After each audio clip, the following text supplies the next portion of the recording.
que é importante essa definição e essa explicação que não é porque, às vezes, né, existem consequências daquilo que fizemos em prol do evangelho que necessariamente tenha sido um erro, né?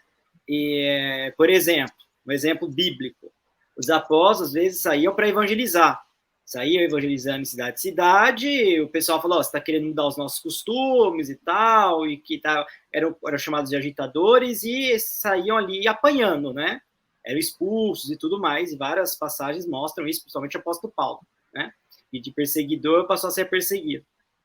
Não era errado o que o apóstolo Paulo fazia, não era errado, mas existem consequências. Né? Então, não é porque, às vezes, né, você vive um momento que o Estado vem, alguém te critica, né, uma porta, às vezes, se fecha, que necessariamente foi um erro. Né? E outra coisa também muito, muito importante, não é porque uma coisa funciona que é certo.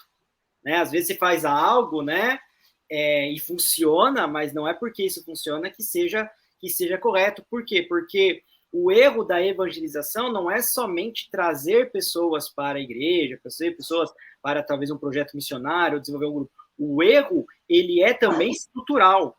Ou seja, você começa errado, com motivações erradas, com o evangelho da barganha, né? Como disse o Simeão, que ele fez, né, algo que não necessariamente, não estou falando que é errado que ele fez, mas que às vezes as pessoas possam pensar que é o barganha. Então, às vezes a pessoa tem uma ideia de uma coisa parecida, né? Ou às vezes tem mesmo o interesse da barganha, diferente ali da direção do projeto ali do Simeão, e aí as pessoas vêm e falam, poxa, então com Jesus é barganha, né? Então eu faço uma coisa, Jesus me dá outra, né? Eu vou na igreja, Jesus me recompensa.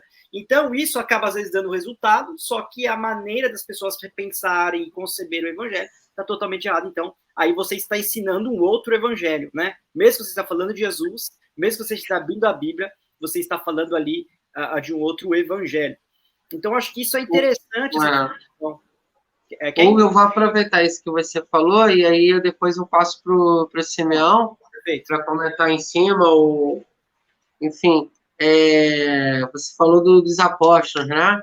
Não tem nada a ver com a França, mas eu assisti um vídeo outro dia que estavam duas meninas num bairro ortodoxo em Israel, né? E elas ali com aquele microfonezinho aqui, e elas estavam pregando ali, estavam deixando ali a mensagem.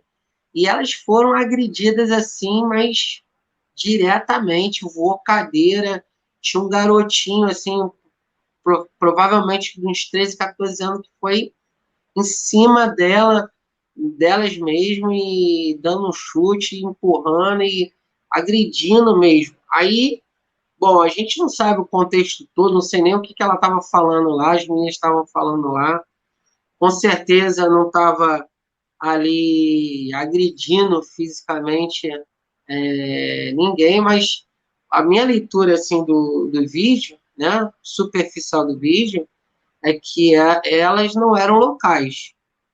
Elas não eram pessoas daquela comunidade, falando para aquela comunidade, então deu assim a impressão que elas eram pessoas de fora, né? A pregação era pública, então elas estavam ali totalmente expondo, né? Sendo expostas e expondo o que queriam. E a resposta, ela foi assim, talvez, ao nosso ponto de vista, assim, desproporcional, né? Mas talvez para aquele grupo ali, para onde elas estavam, tenha sido muito proporcional àquilo que elas estavam fazendo. Da forma que eles agiram, então, se sentiam assim, justificando aquela resposta, aquela reação, né? Toda ação gera uma reação, né? Então, assim, eu lembrei desse